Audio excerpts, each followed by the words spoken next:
Hi, everyone. It's very nice being here. If you don't know me, my name is Aaron Ross, and I'm no longer with the Humane League, but I'm one of the founding members, and I served there for 25 years as the Senior Vice President of Policy and Strategy. I also helped found the Open Wing Alliance, which is the Humane League's global coalition, which brings together about 100 organizations around the world to end the abuse of chickens that are raised for food. I'm visiting here from the United States, and I plan to talk about strategy and also the thinking behind institutional campaigns for animals.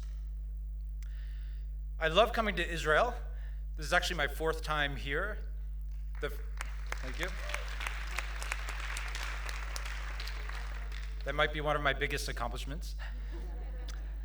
The first time I did come was in 2002. If you're old like me, you might remember that time. It was a difficult time for Israel, and I know we're in difficult times here again, but I just think that really highlights how important these types of conferences are for us to really come together as a community and support each other and support each other's work to make the world a better place. So thank you for coming out here and spending your Friday thinking about how to help animals, and a special thank you to Shaked and the team for organizing this beautiful conference.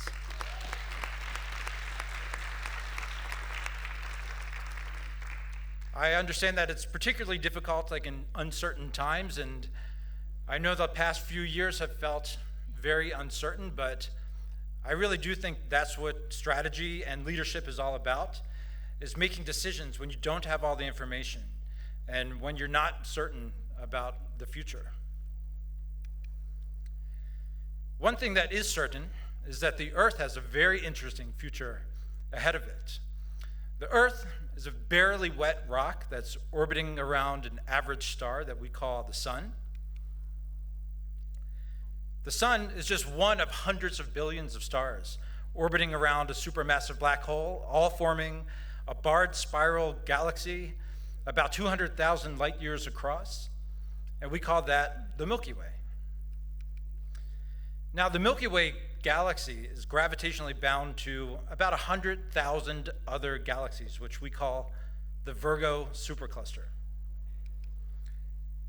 Inside the Virgo supercluster sits an enormous monster.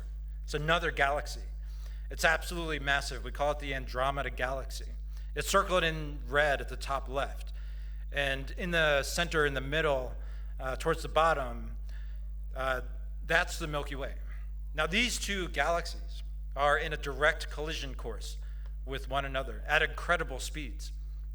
The Andromeda Galaxy is hurtling towards the Milky Way at a whopping 250,000 miles per hour and will crash into the Milky Way Galaxy in a few billion years. If I could travel to any point in the future, this is the point I would travel to. Because at this time, people will look up, if there's anyone around at the time, people will look up into the night sky, and instead of seeing a sunrise, they will see a galaxy rise, a sky full of billions of suns as Andromeda hurls ever closer to us. And eventually, when our two galaxies finally meet, our galaxy will be violently ripped apart in a beautiful and elegant last dance with Andromeda, lasting millions of years until they merge and become one. Now, Andromeda is absolutely massive. It is about 5 times larger than the Milky Way galaxy. It contains over 1 trillion stars. It's really hard to picture 1 trillion of anything. The number is just way too large. Like, we just can't conceptualize of that number in our head. But to give you an idea of how big this number is, if you were to spend $1 million every single day since the day Jesus was born, you would have not spent even close to $1 trillion. Sadly, this is how many animals are killed for food around the world in just a single year. An Andromeda of animals. The numbers are truly astronomical. So we have to ask ourselves, what do we do about this? How do we stop such a massive problem? the first thing we have to do is take an honest, very sober look at the problem in front of us. The reality is that the scale of factory farming is big. The number of animals that are killed is big, and the amount of suffering is big. Additionally, in all of our societies around the world, eating animals has become a very big part of our culture and our daily lives, and even people's personal identities. And ever since the invention of factory farming in the mid-20th century, it's been getting bigger and bigger at terrifying rates. And just a quick note here on this graph, chickens are slaughtered at such large numbers that they have to be measured by units 1,000 times smaller than that, or larger than that of all other animals, just so they would fit on this graph. And unfortunately, there are no signs of this slowing down. The number of animals killed for food is currently on the rise globally, and is only expected to increase in the future. And this is even true when you take into account like the massive growth that we've seen of the plant-based industries and veganism becoming just more mainstream. And like these plant-based companies are growing at unprecedented success rates. And on top of this, factory farming is big business. It's run by some of the largest corporations on the planet. It is backed by governments with big interests, including superpowers like the United States. So our opponents are literally mighty empires. And to illustrate this disparity between us and our opponents, just take a look at this graph. So in the bottom left here, you'll see the total Humane League's budget, the total annual amount of money that the Humane League gets each year. On the right in black is Walmart's advertising budget, just their advertising budget alone. I tried graphing their total budget, and you couldn't even see the Humane League on the graph. So next to companies like Walmart, we statistically do not exist. So again, this raises a question: how do we solve this enormous problem, like industrialized animal abuse, when we are so small and our opponents are so big? The short answer is that no one knows for sure. There are no quick answers to this problem. There's no one right way to do it. And if anyone tells you that they know the answer and the only way to get here, they are probably full of shit. There do seem to be strategies, though, that seem to be working at this point in history. So I just want to talk about a couple of them that seem to have some promise. The first, as Tobias mentioned in his presentation, if you caught that earlier, is the use of pragmatism, which in other words is taking incremental steps towards our goal.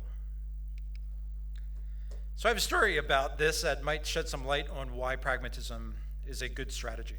So I once had a meeting with the head of the United States egg industry and some of his colleagues, Chad Gregory. This is Chad Gregory. This was in the middle of the US cage-free campaign, where we were definitely winning against the egg industry. We'd gotten hundreds of food companies to commit to going cage-free. We were passing laws to ban cages in several states. We were unleashing total devastation on the US egg industry, and Chad was not a happy boy about this. So at this time, we decided, while the egg industry is down, we should probably kick them a little more. So we sent an email to Chad and said, hey, Chad, we'd love to meet with you about this next campaign that we're launching, and it's going to be about the crushing and suffocation of baby male chickens that your industry does. And we got a very quick response from Chad, and he said, please do not launch this campaign. Let's meet, we can come to an agreement. So we met Chad down in Atlanta, in his hometown of Atlanta, Georgia, in a little cafe, and me and some other people from the Humane League decided to get there a little early because we wanted to make sure that Chad was sitting with the sun directly in his eyes so he'd be hot and uncomfortable during the meeting.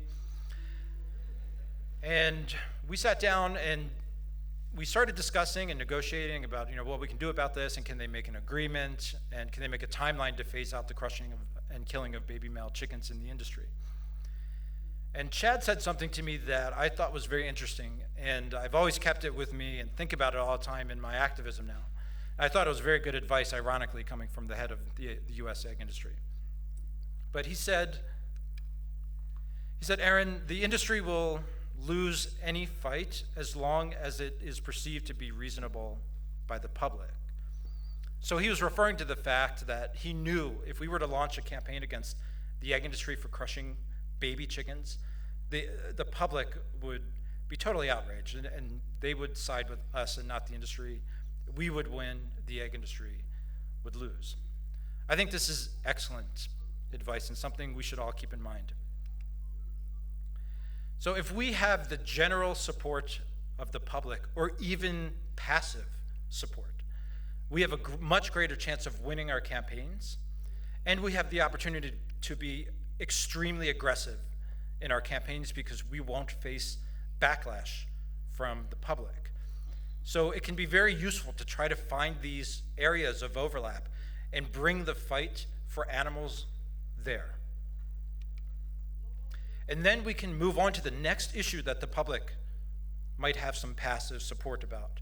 And over time, we can start eclipsing these two circles and increasing the area of animal issues that we can fight for in a very aggressive way and win. And we can do this by both finding more areas of overlap to fight in, and also just by increasing public support. And over time, again, we can overlap these circles and just keep making progress for animals and moving the ball forward for animals. So with this overlap in mind, we can launch hyper-aggressive, unapologetic campaigns and attack the most powerful institutions on the planet that are much larger than us, as long as the ask is seen as reasonable by the public. We can take these steps forward for animals. And this is why the cage-free campaign has been so successful. The public may not agree with us that we shouldn't be using animals at all for anything. They may not agree that we shouldn't be eating animals. But you know what the public will agree with, generally speaking? That we shouldn't be treating animals in the absolute worst ways possible. Or that maybe animals should have some more space. They shouldn't live in tiny cages. And the beauty of these pragmatic campaigns is that they develop into a positive feedback cycle that helps increase the overlap of the public support and the areas of aggressive campaigning. So when we launch campaigns, we get more wins. When we get more wins, we get more public support. When we get more public support, we get more power, which means we can launch more campaigns. We can get more wins ad infinitum. And the other strategy that I wanted to share with you today that I see working around the world is institutional campaigning. So what's institutional campaigning? That's just targeting large institutions like supermarkets, retail companies, food buying companies, governments, banks, all those are institutions. And if you're not familiar with institutional campaigns, here's a quick overview of what they look like. We do very typical things that you might expect, like protests. We cover the logos in blood. We launch customized websites and petitions, getting tens of thousands of signatures from consumers. We overwhelm the social media pages of any given target with messages of extreme animal cruelty. We run very annoying ad campaigns, like we'll hire a truck with this ad to drive around the headquarters of a company that we're targeting every day during the campaign. We organize public stunts to get media attention, like we drop this giant dead chicken stuffed in a Happy Meal box in front of McDonald's headquarters in downtown Chicago during the campaign. We also target other companies that do business with the primary target. This could be any company that does business with them. It could be their investors, it could be their banks. It could be the company that supplies grocery bags to the grocery store, or the janitorial company that comes in and cleans the toilets. Anyone who does business with the primary target, we will target. We ask our massive networks around the world to contact a single company, to overwhelm them with thousands of emails calling for a company to stop a cruel practice. And many, many other things. And we just do this until the company is in a position where they have to choose between doing the policy that we ask, or, which is very costly for them, or another cost, which is just putting up with our campaign. And most of the time, the companies will choose, okay, let's work with you, let's do this policy. And this also gets corporations to take us seriously. Like before we started launching these campaigns, companies, they wouldn't meet with us. They wouldn't respond to our phone calls. They wouldn't answer our emails. They would just totally ignore us until we started destroying them in our campaigns. And then they would start answering our emails. And not only would they answer our emails, but they would invite us to come talk to their executive team. And some of the best relationships that we have now with companies are companies that we completely crushed in campaigning. So this makes it easier for us to secure more wins too. And when we do have an active campaign against a company, it's a great opportunity for us to go talk to all the other companies. And we can point to this other company and we can show them what we're doing to them. And the company knows that it's implied that they could be next if they don't start working on this policy with us. There are also a number of ways that institutional campaigns are a good way to cause change for animals that I just want to go over real quickly. The first is that they are highly efficient, and they help a very large number of animals. So for example, getting a single corporation to make a policy for chickens, for example, can directly affect the lives of hundreds of thousands and sometimes millions of animals, all with the stroke of a pen. It also eliminates the near impossible challenge of changing individual behavior at large scale. So take Sodexo, for example. Sodexo you may be familiar with, maybe not. They're a food service company that provides food to most of the large institutions around the world, including the Knesset, the cafeteria in the Knesset. Probably this university, but if not other universities. Sodexo serves 70 million meals every single day. Try to imagine getting 70 million people to align on a singular behavior. It is almost impossible, especially when you're talking about doing it for an ethical reason.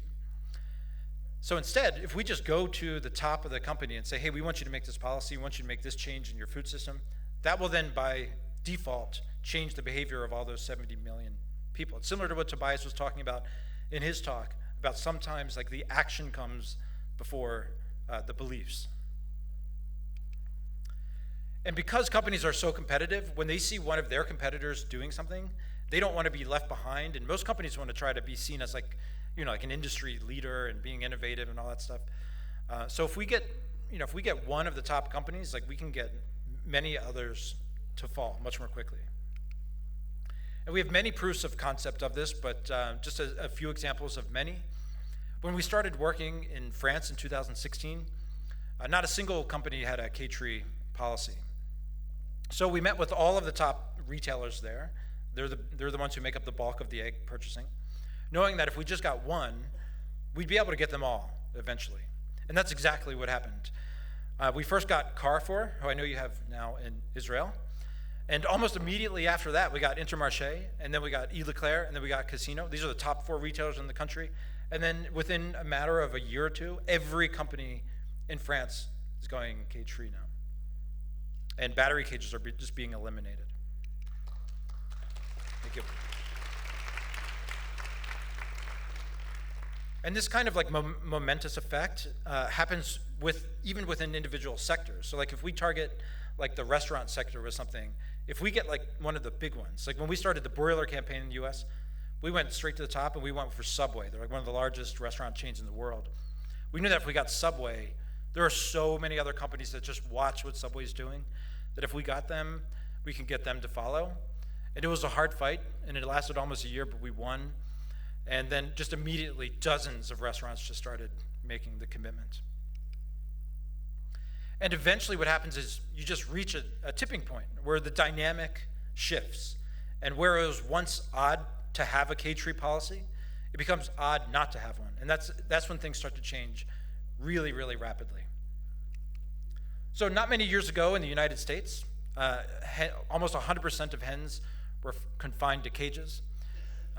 Almost 100%. Cage-free was very, very marginal, single digits percentage-wise in the US. But then something happened in 2015. And that was the movement started winning major institutional campaigns, asking companies to go cage-free. And within just a couple of years, we saw production dramatically shift away from cages. Like cages just started to fall off a cliff, and today, the US is nearing 50% cage-free, which means soon, once we get past that threshold, that cages will actually be the minority. And we just want to drive them out of society.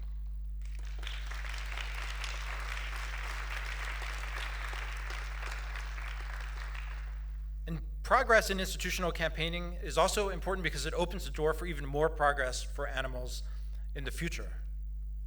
So it really helps pave the way. For example, like each time a company announces a cage-free policy or an animal protection bill is passed in legislation, this effectively raises the debate in society. And consumers start talking about this. Companies are publishing this on their website. They're putting press releases out about this, talking about how farmed animals are treated. It also gets corporations to start identifying with animal welfare. So before the cage-free campaign, for example, in the United States, almost no company even had an animal welfare policy on their website. It's like these food companies who are purchasing millions of animals, it's like they never even thought about how animals were treated at all. So this caused them to add an animal welfare section to their website. But they didn't want to keep it blank. They didn't want to just have one thing on there. So they would start coming to us and saying, hey, what else can we do? Likewise, when we pass legislation, we can strengthen it over time. Like in California, when we banned the use of cages, we went back 10 years later, and then we banned the sale of anything. Like any product that comes from a caged animal cannot be sold in the state of California now. So, thank you. And in countries where the cage-free efforts are in their advanced stages, animal protection groups have moved on to other issues. Like, okay, we got rid of cages, now we're gonna focus on other things. Like we're gonna tackle the suffering of broiler chickens. We're gonna tackle fur farming. We're gonna tackle fish, like animals now is doing, meat reduction, etc. And finally, institutional campaigns disrupt animal-abusing industries, which desperately need as much disruption as possible. To know this, all you have to do is pick up an industry magazine. Pick up like an egg industry magazine, one of their journals that they read. One of my favorite examples of this is a quote that came from our friend Chad, who we talked about earlier, the head of the US egg industry. And he had this to say about the cage-free campaign in the US. He said the Humane League has been harassing and bombarding every retailer, every manufacturer, every food company there is with a very aggressive cage-free campaign. They're the ones that have been driving this. There's no question about it. Chaos, market disruption, just a complete lack of control. I don't know about you, but that is precisely what I want to be hearing from my enemies, especially the ones that abuse animals.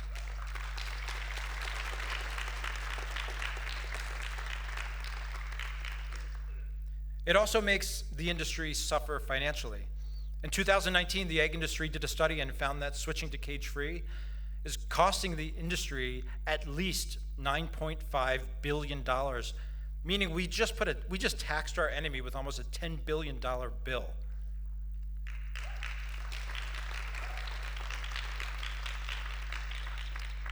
And we are seeing articles talking about this all over the world, like everywhere from the US to South Africa to Japan to Brazil, etc.